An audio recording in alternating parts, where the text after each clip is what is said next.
And let us get started. Of course, as you know, we had the divisional round of the playoffs this past weekend, and we had 4 games that we are going to discuss right now. And the first one was, a game where I kind of pounded my chest and thought, hey, you know what? I'm going to pick the upset here, ladies and gentlemen. And well, I was wrong. It didn't happen. But of course, I'm talking about Jaguars Chiefs. As we all know, the Jaguars went down. It actually was 27-20. Sean, you skipped them on their field goal that they got at the last minute. Come on, you saw the game. Then they had the onside. Then they had the onside kick where they tried to get the ball back. Come on, Sean. Come on, producers. There we go. 27-20. Jaguars lose. And for some special analysis on this, we're going to start with Tina. Tina, why don't you give us what you got here on the old Chiefs winning as everybody else predicted but me? Oh, I wanted the Jags to win too. I mean, I think I made it pretty clear in the last show. But I knew it was probably going to end up going the way that it could. And like about 4 major points that I wanted to raise. One was, I mean, as I call him, Kermit himself. He gets injured, comes back. He's still, I mean, he was a little hobbled in places, but he still had an amazing game. I mean, and let's even throw a little thing out to Chad Henne. Henne was playing well. So maybe Kermit could have stayed in. We don't know, but I knew that wasn't going to happen. And I heard some things over Twitter and everything, and it was overheard. A bunch of coaches going, hey, you think you can get him to stay out? You tell him. I'm not going to tell him. I'm not going to ask him. Like, everybody knew Kermit was coming back in. It just was, that's what was going to happen. Yeah, for sure. Absolutely. Checo and Kelsey were clutch like they've been. They, the offensive line stepped up after Kermit got injured, so he wasn't getting, he was kept him clean. And we've kind of talked about this on a couple of other shows, is the Chiefs defense showed up for this game. They played a very, very good game. And they kept pressuring Lawrence. They kept forcing punts, 3 and outs. And they also forced 2 turnovers too, which, but I wanted to leave the most room because this was the most, I think the best thing about the whole game was that punt return that Butker saved with his helmet hitting the guy's foot. Yeah. That guy was. That was Agnew, right?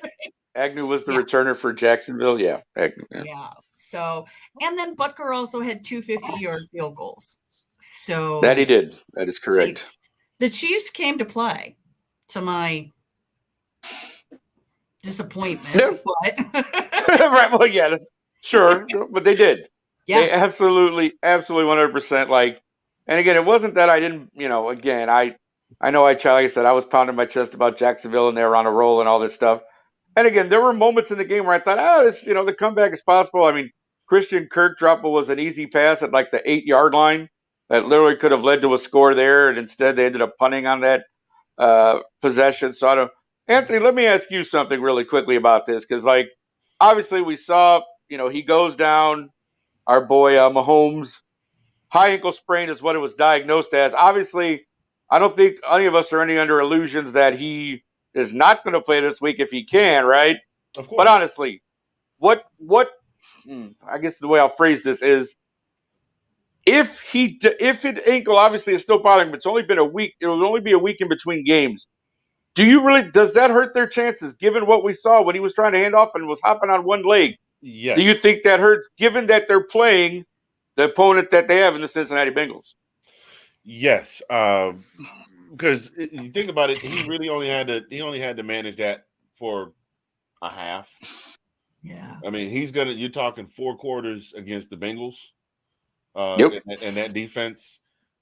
Yes, I think it is absolutely going to. I mean, by the time halftime rolls around, he got hurt right before halftime. So he only really had to suffer his way through 2 more quarters. He's got to play an entire first half an entire second half. And yes, whoever that is that said that, they definitely missed him. Yeah, Mr. Miyagi, that he one. got some juice and they shoved him back out. Yeah, they either I missed think it was a Varsity Blues moment where they shot him in the knee with something or something like they did in Varsity Blues, right? Get out of my Close head. the locker room door. Everybody get out. Just, only the people involved. I'm just saying. We don't come at about me. what's I in was the just locker room. He might have Right. got him. He might have That's got. right. He might have got major pain. You want me to show you a little trick? Take your mind off that hurt leg. You might be a little pressure. Well, maybe he just had some oranges and went to the bathroom and he was fine. So who knows? But anyway. But I 100% say yes. That is going. Yeah. That is going to hurt. I mean, unless they did some serious juju on him and took him to a medicine man in Tibet, it's going to hurt, and it will definitely show in their offensive output because a big part of what he does is predicated on him being able to be creative and play off the cuff when the original play breaks down. Yeah. No, that's the biggest thing I think is that it limits his mobility because that's one thing he does. We all know he does exceptionally well. He's an out of the pocket guy. He's not just a pocket passer. This guy is much more better when he's on the run, moving, doing his little sidearm throws, his little jump passes that he does all the time. Like, I definitely think this could be a hindrance. Delilah, obviously we focused on Kansas City. Let's turn to Jacksonville for a moment. I personally, I think, again, they went up against a better team, sure, but they showed some fight. And I think this is a team that, given a couple pieces here and there, could really be a contender in years to come. What was your impression of Jacksonville in this game? I'm curious to know that. Honestly, I was impressed by them. It wasn't like they just fell off. You know what I mean? I think I need people to remember that score. So they could have overtaken the game. It's just I agree. Just the Chiefs defense actually showed up. They were not known for the defense all regular season, by the way. But when they counted, correct. They showed up. But the Jaguars were no chumps in this game. They played their hearts out too. So it wasn't like they were blown out like the Giants, right? So we'll get to that later, yeah. No, I know. But I'm saying, you know what I mean? Like they actually put up a fight, And like I that AFC looks a lot scarier because for a long time it was always the same 2 or 3 teams, but the Jaguars are in there, and I don't see them backing down from that. I also think that the reason we'll see more growth is because Trevor has grown as a leader. Like, I don't care how many times I have to say that I was really impressed by that man after losing and being devastated and hurt, just like anyone else, that he's going home on the bus. He still stood in the entrance to that locker room and like made sure he spoke to every single one of those players before they went into the locker room. And that to me means a lot.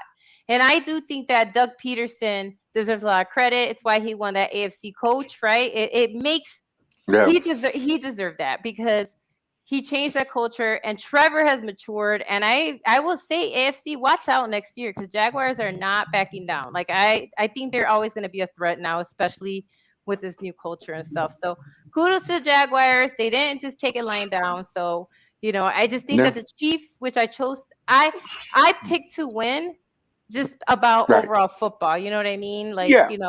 And so that's everybody the reason, that's the whole point. That's the reason the Kansas City came through. It had to do with experience. Mahomes is used to this type of pressure. You know what I mean? And so that's why I knew they'd have the edge. But kudos to the Jaguars. They should not be upset like too much. You know what I mean about this loss? Yeah. I think they'll be coming around again.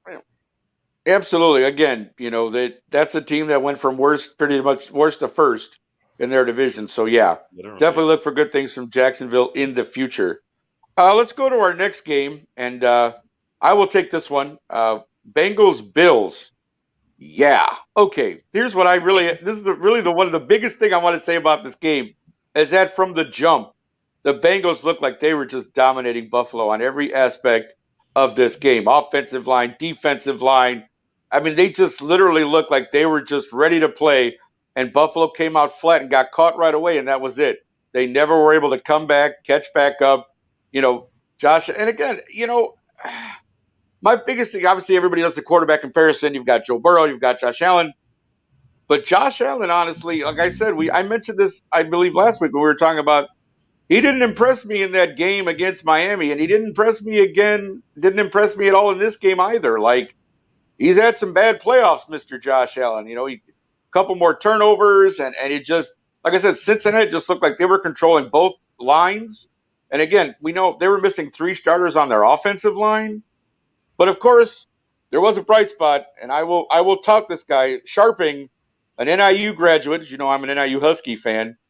Sharping had a couple of great blocks, and actually highlighted a couple of them during the broadcast where he was picking up the blitzing guy. So kudos to my guy Sharping from NIU. Had a really great game for Cincinnati, and he had to step up, like I said, with 3 starters out. You got to do what you got to do, right? So, but I mean, the big thing here is Joe Burrow, to me, has shown such maturity, such poise, such patience. Like, he literally, I don't think right now, and I'm going to say this, and whoever doesn't like it, oh well. Right now, just all around, I think he's the best quarterback in the NFL right now. The way he's playing, the way he handles everything, his maturity level, his leadership, everything. This guy comes to play, and again, greatest shade thrown ever was after the game when they asked him in the postgame, and he said, better send those refunds. That, to me, was the greatest thing in the world that he could have said at that moment, and it was so perfect. Call it cocky, call it whatever, but that was phenomenal, and he's right. A lot of people did sell the Bengals short. I get it. I know you have to plan tickets ahead, and I get you got to do that. But you automatically assumed it was going to be a Chiefs-Bills final and started all that nonsense. So that's what you get for doing that. But anyways, to get back to the game for a moment, I really was disappointed in the way Buffalo played, though. Like I said, they really came out flat.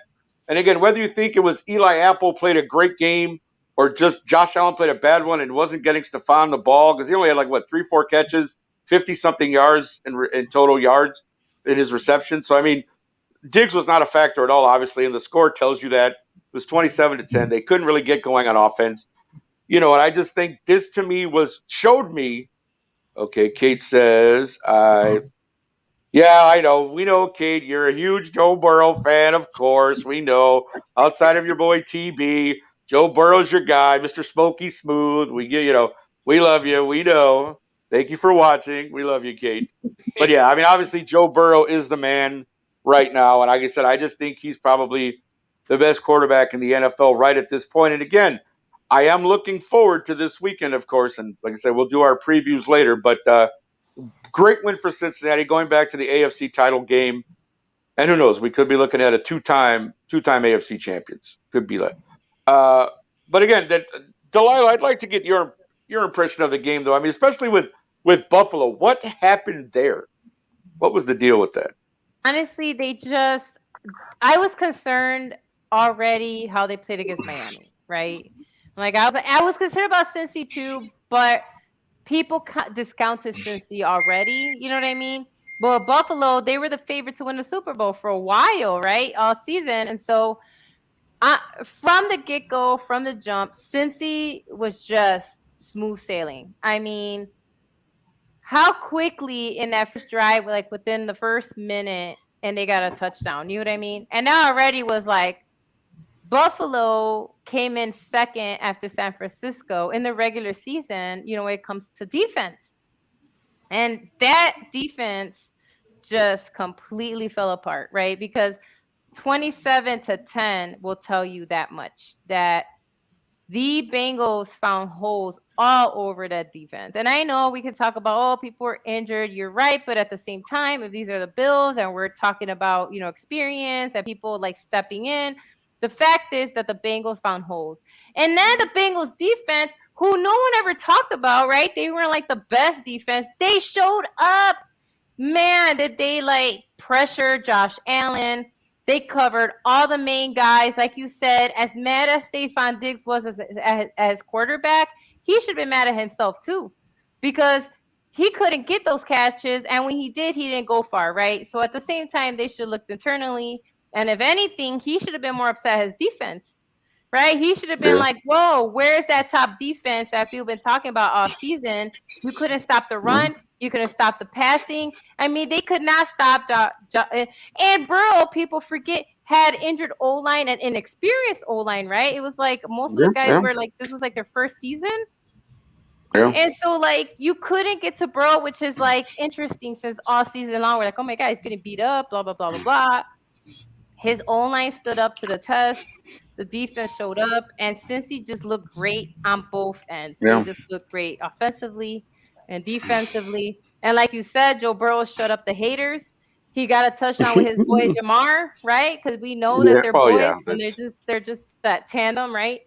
They just seem to connect. But he doesn't just need Jamar, right? We saw he has so many guys he can go through, like rushing and passing. You know what I mean? And so, it was exciting to see, but sad if you're a Bills fan. And I'm sorry, Bills Mafia.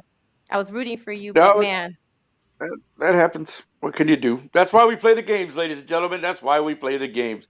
Well, Tina, let's jump to the other side there. Like you said, with the offensive line, I mean, it just seemed like though Burrow had an answer for all that. Like honestly, like even with the plays they ran, the things they did, do we expect? And again, against a Kansas City defense that showed up this past week, I'm just curious what you think about Cincinnati's offense as a whole.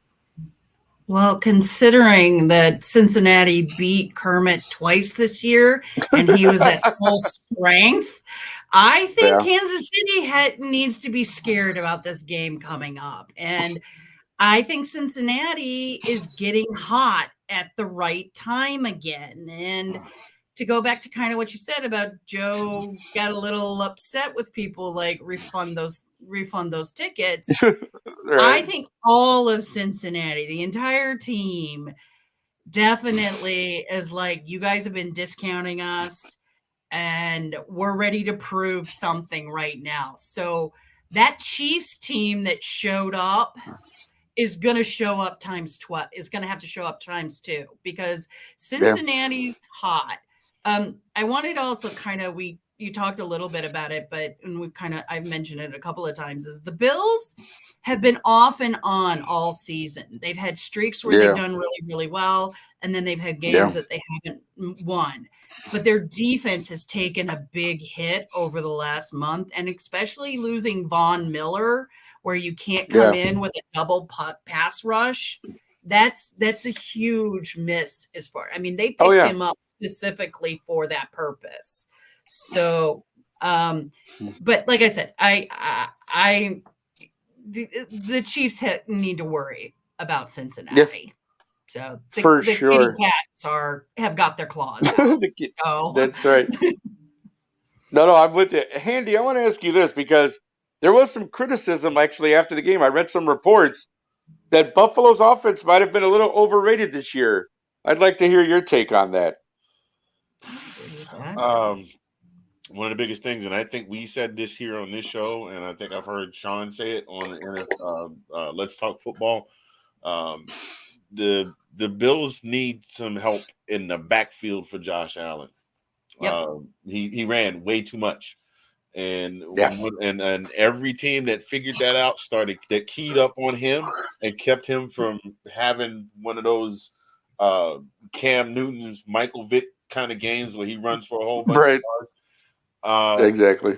And he had nobody to go to in the backfield to back him up as a decoy or a bait and switch. They shut down the run.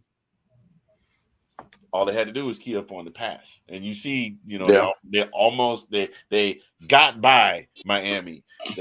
And we see what happened this past weekend. It just I think so.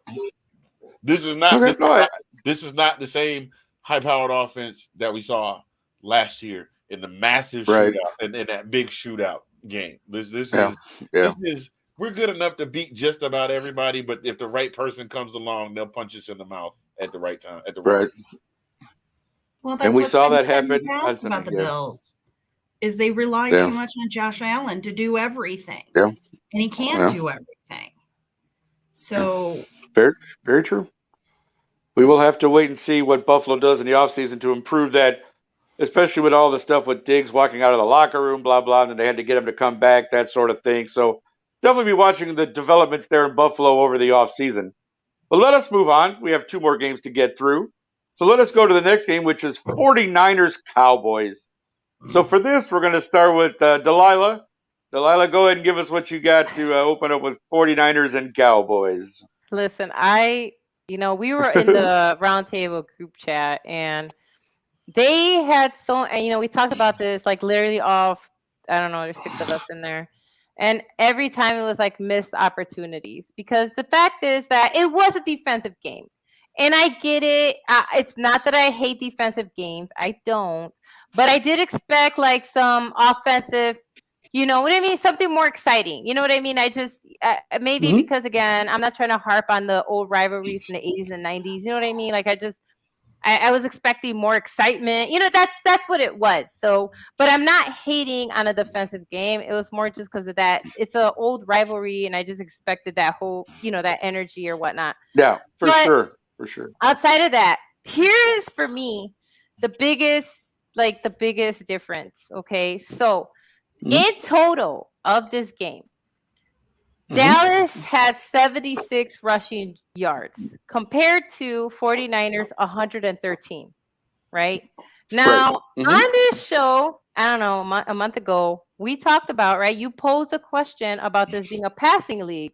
And I said it is. However, and my caveat was, as much as this is a passing league now, you still need a strong run game, because they stop the clock, they slow down the clock, and they will get you yardage so that your passing game is better, right? So you don't have to extend, you know, you don't have to throw for 60, 70, 80 yards. You know what I mean? Like, that's the whole point of having a good rusher, right? Because they're eating 3 to 5 yards, right, every time they go in there. And so this, to me, proved how important having a strong rushing game is, because after a while, you can't contain these guys.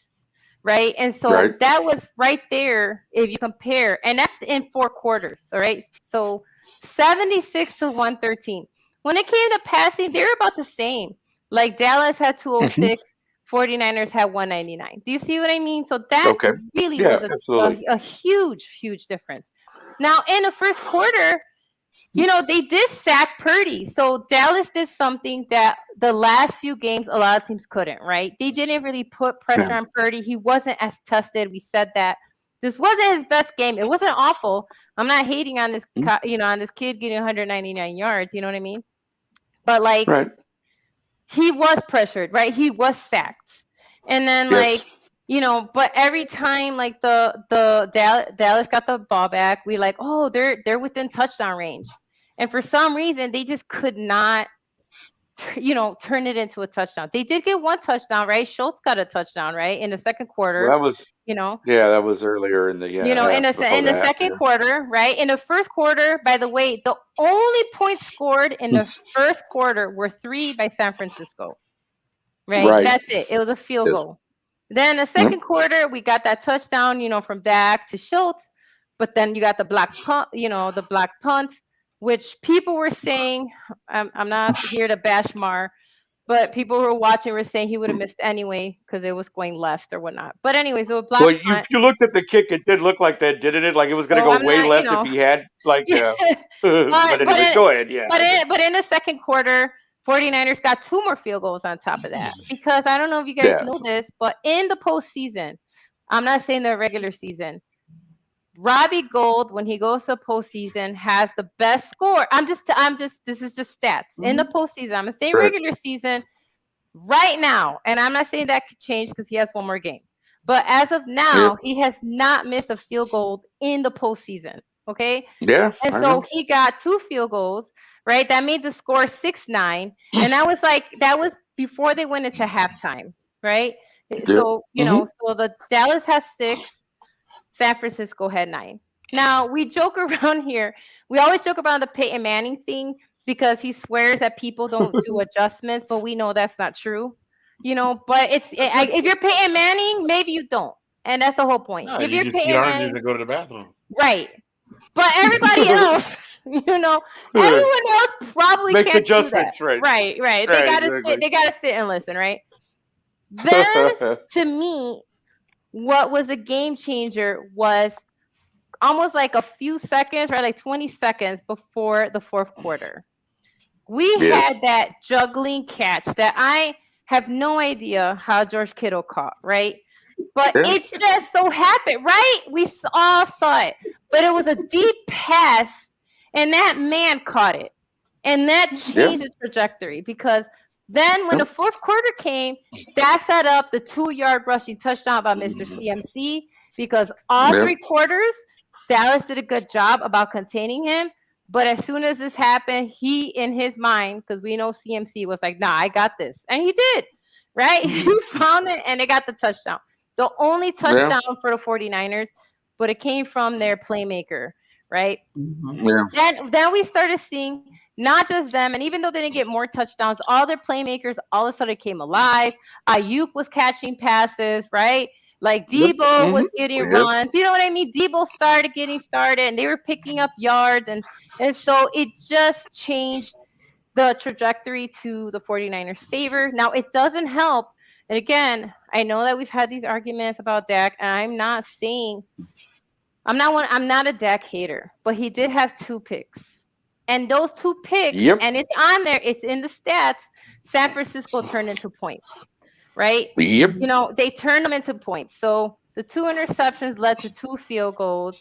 And just, you know, and it's just, you know, and in total, by the way, San Francisco had 21 first downs, 21 versus Dallas, they only had 15, right? So if you only have 15 first downs compared to 21, that's already a problem, you know? And so, you know, I just, you know, I do feel that, you know, fortunately, like I said, Dallas really was in this game, but they just gave up a lot of opportunities where I honestly thought they're going to get a touchdown. Boom, it's done. Like I said, you know, I was like, oh, they're going to get a touchdown here. They're going to do a different play. But I didn't see anything creative out of them, right? I didn't see anything come out different. Like, right? We didn't see, you know, nothing creative came out. We know Schultz, that poor man, even though he had a touchdown. Know the rule, buddy. Know the rule. In the fourth quarter, he didn't come through for them. Right? It was literally in the fourth quarter, right? Schultz got a first down, but he didn't stop the clock because the NFL, and I'm reading the NFL rules. This isn't my rule. NFL rules state the ball carry has to be moving forward as he goes out of bounds or the clock runs. Correct. He didn't. Right. He was moving sideways. And so you're right. He went to trade out of there. Right. And so the clock kept going. What happened? Next play to him again, a 15-yard gain, but something that is fundamental, right? He didn't keep his feet in bounds before he went out of bounds. Both feet. And so, and so sadly, it said it was a 15-yard gain, but he didn't keep his 2 feet in bounds.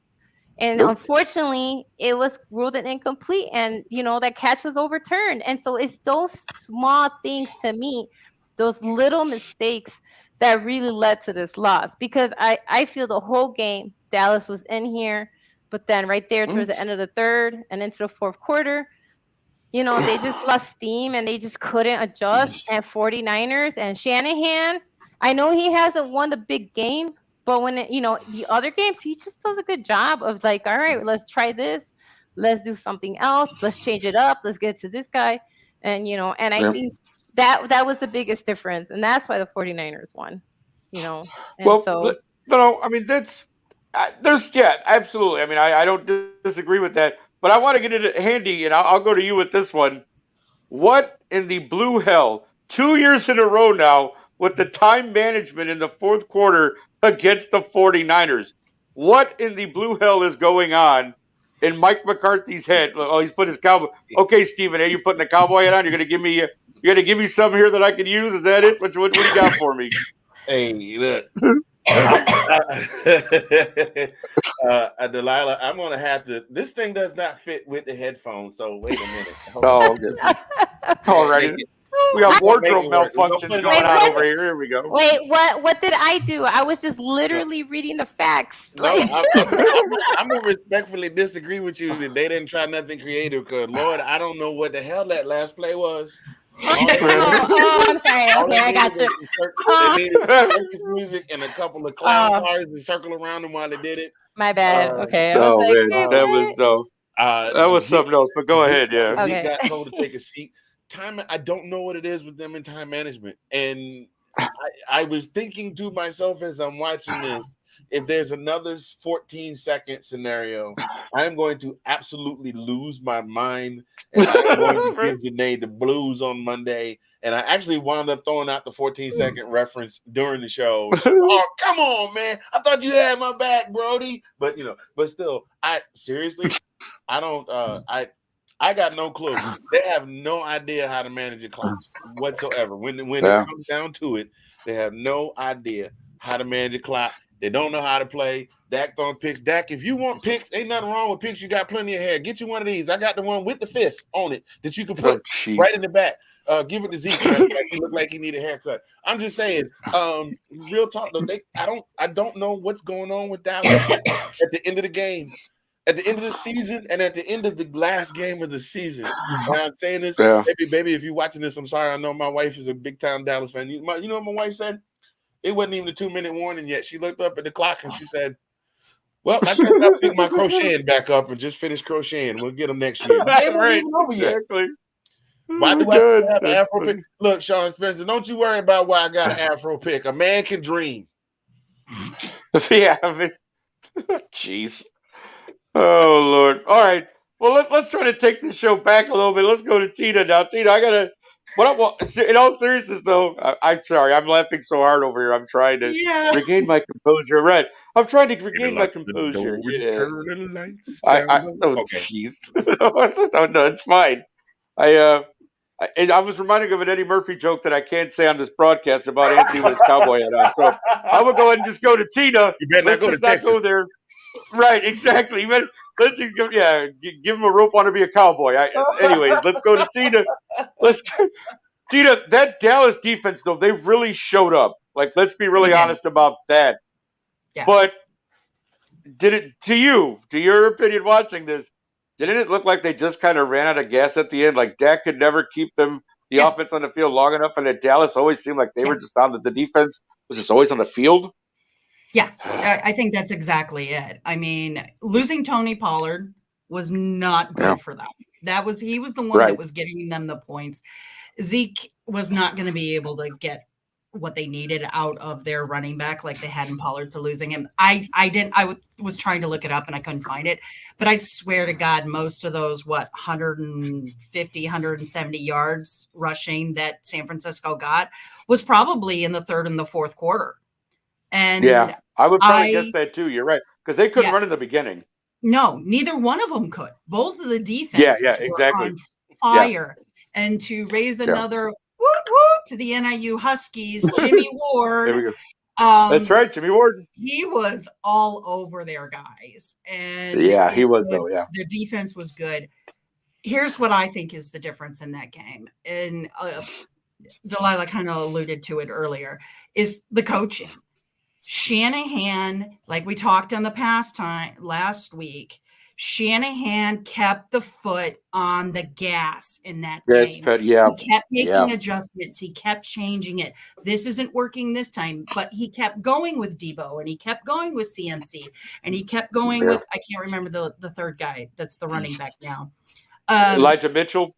Yes, Mitchell. Yeah, Elijah. I like him. They just kept pressing and pressing and pressing. Yeah. And Dallas didn't really. I mean, the mistakes Dallas made, I think, come down to catching. It comes down to, if you're in this situation, you need to know which way are you facing. That's a coach thing. Right. You need to know every time you get a ball, I don't care how you can be 20 yards away from the sideline. Both feet, get both feet in. Yeah. So, yes. But I agree with you. And up until through the first half and through most of the third quarter, Dallas was in the game because of their defense. Yeah. Because of the defense. But they're going to get tired. They're not going to be able to keep up with all of that, with how many weapons San Francisco had. So.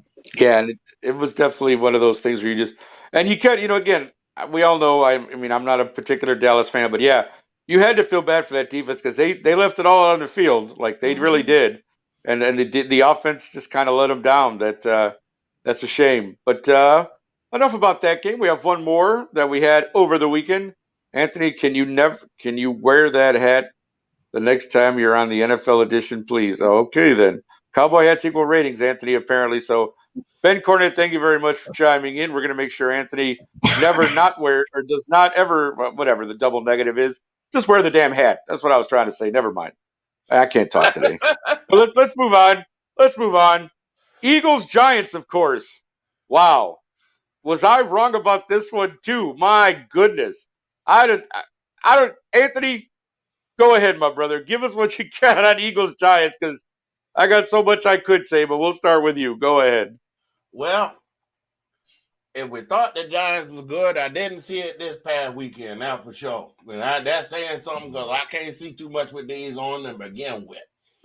Oh, jeez. Jokes aside, I'm sorry. I found my okay. I found my old bag of props from when I used to host karaoke, and I was like, "Oh my God, where has this been?" Right. I've been using this. I was gonna say, like, where were you storing this stuff that I've never seen it before? All of a sudden, you got glasses and hats and all kind of stuff. What is he doing over there? It was in the garage, man. Hey, Sean Spencer, just in case you're watching the pick with the fist in it, it's for this. Oh goodness. Great, it's 1976 all over again. Here we go. Power to the people. Hey, that's right. Hey, Chef. Look, Anime, we got 3 days between here and a good day's rest. Anyway, let me stop. Oh, jeez. Take it easy, Ike. Right. Now, I don't want to eat cake. Anyway, Eagles Giants, my friend. Eagles Giants, right. Right, let's go there. I will still give Danny Jones props for a phenomenal season. I will still give Brian Daboll props for what he did with that squad this year, for helping to. I mean, this is Daniel Jones' best season in his career as a starting quarterback in the NFL. But when the rubber met the road and it was time to do what they needed to do, the Giants showed up and played like the West Canaan Coyotes played when they stumbled out of the landing strip. That's what I said. That's why I said get out of my head, because I had that in my pocket for this segment. But they literally came out that they played. They were the only person.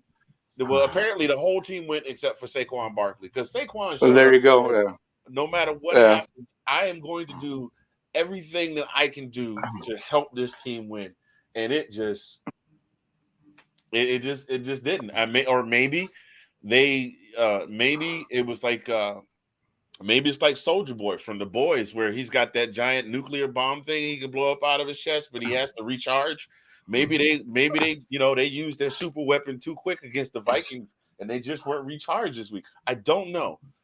But the Eagles are definitely, they're not unbeatable, because they have been beaten. Hold yourself together there, producer Sean. They have been beaten, but they're not unbeatable. But they look like world beaters playing against that Giants team on this past weekend. So I just kind of shrugged my shoulders. I think I picked the Eagles to win this one. I'm not sure. I don't remember. Somebody will probably roll tape on that later. But I expected this game to be a lot closer than it was. And no defense, no offense. The Giants couldn't find it anywhere, and we see what the score was. So there you have it. Yeah, no, it was for pretty much the start, man. It looked like you said, it looks like the Giants were out all night the night before and just didn't come to play. But Tino, let me come to you next.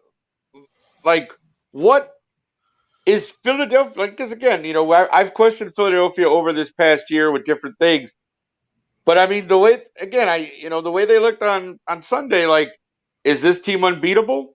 Do the 49ers have a little something to worry about this upcoming weekend? Like, what's your take on the Eagles? I definitely think it's going to be a game this weekend, and hopefully it will be the game that we all thought was going to happen in the San Francisco Cowboys game, where it's going to be a high-scoring passing game. It's going to be the defenses. It should be interesting. The Eagles are good. I mean, they're really, really good. And I think the Giants just happened to walk into the brick wall known as the Eagles. Like, I think they should have been there. But I was going to use this analogy earlier with Jacksonville, and I think it's true with the Giants.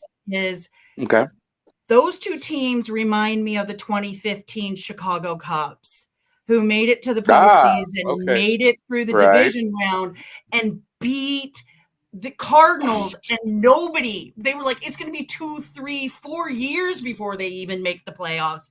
And they went and they hit the Nationals, and it was like, bam, just stopped them cold. Yeah. They couldn't do anything. And true, I think very true. Is I think Jacksonville and the Giants have good teams. They just got hot too soon, and they have some issues they have to fix. So the Eagles were just able to just run around, just run all over them. Right. And like we said last week too, Minnesota's defense is not nearly half as good as the Eagles. As the Eagles defense, right. Well, that's for sure. That is very true. Correct, yeah. So what you're saying is next year is Giants Jaguars in the Super Bowl, right? That's what you're saying? Okay. That would be nice. Like, maybe we'll see. Maybe, I would prefer if my team was there instead. But well, of course, sure, absolutely. But I would just prefer my team to win more than 5 games. So yeah, I'm with you. I know. Believe me, I know. Me too. I do. Yeah, I think that they have the parts there. And I think getting the new coaches, Doug Peterson and Brian DeBoll, are helping those teams. So they just need a little more seasoning. They need a little more time to gel together. And I think they could definitely make some runs for it. Yeah, no, Delilah, that's what I was going to come to you about with the Giants. Like, you've been a big supporter all year, obviously. You like what Brian Daboll's done over there. How do you know? Yeah. Is this a case they just ran into a buzzsaw? There was nothing they could do in this game, basically? No, I called the Eagles to win anyway. Like, as much as I like the Giants, I made the analytical call. I made the analytical call, Like, I didn't go with my heart. I said, nah. And again, I understand division rivalries as someone who's a Bears fan. So I understand why you don't root for the Eagles. Like, I get that. The same reason how I know when Packers are on a winning streak that they're going to make it, even though I like them not to. But I know when they're in that trajectory. You know what I mean? Like, I already know. Right. Sure. So same thing, right? For sure. And so, like, I knew that as soon as they hit the Eagles, like, Jalen Hurts, he should get way more props. Like, he's in a running for MVP for a reason. Like, I don't know why he gets so much hate. Like, I still don't understand it, because to me this season he proved that he's a good, to me, a really good quarterback. And like, he got injured, and so what? He didn't play those last 2 games. Guess what? Their team was in the playoffs, and guess what? He won when it counted. And that's the whole point. Like, I feel like you're being hypocritical if you're saying, "Oh, player injuries, we should care," and then you're telling, "Oh, we'll go out and play," right? Like, come on, you got to make your choices. Either you care about players and you want them to heal and come back when they're ready, or you don't care about player health and you're just gonna make fun of them when they rest, right? So you can't have it both ways. Make up your mind. But outside of that, very true. I just knew the Eagles' defense was better. I just knew their offense, like. I know Sanders. He was one of my hot players on the women's show because he really got going. Like, the last few weeks, he just got better and better. He made, he was 5th in rushing, like, in the regular season, and and so I think he's quiet, but he gets the job done. You know what I mean? And I think. I felt like the Eagles were just overall well-rounded. I just didn't think the Giants would be able to do it. And no hate on the Bull. I think that the Giants are going to be scary next year too. Like, don't sleep on them. I think that he's going to come back stronger and rebuild that team in his image, because remember, this was his first season, right? And so now in the upcoming season, he has more weight. And I want people to remember that in choices of who gets to play. Like, you know what I mean? Like, who gets to be QB or not. And I do agree with a lot of people, and I know that I'm falling back, but the fact is that he did a good job when he was an OC for Buffalo in showing Josh Allen's strengths and diminishing his weaknesses, because we really didn't pay attention to the fact that Josh Allen was throwing picks the last few seasons, but he was balling out, right? And so we know that Brian DeBoll is just good with quarterbacks. He's that guy. And I honestly don't sleep on the Giants next season.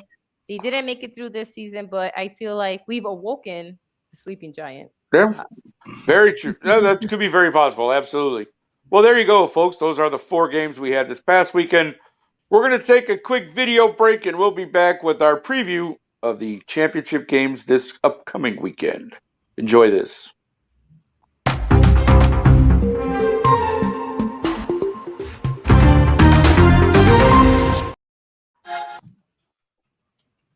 All right.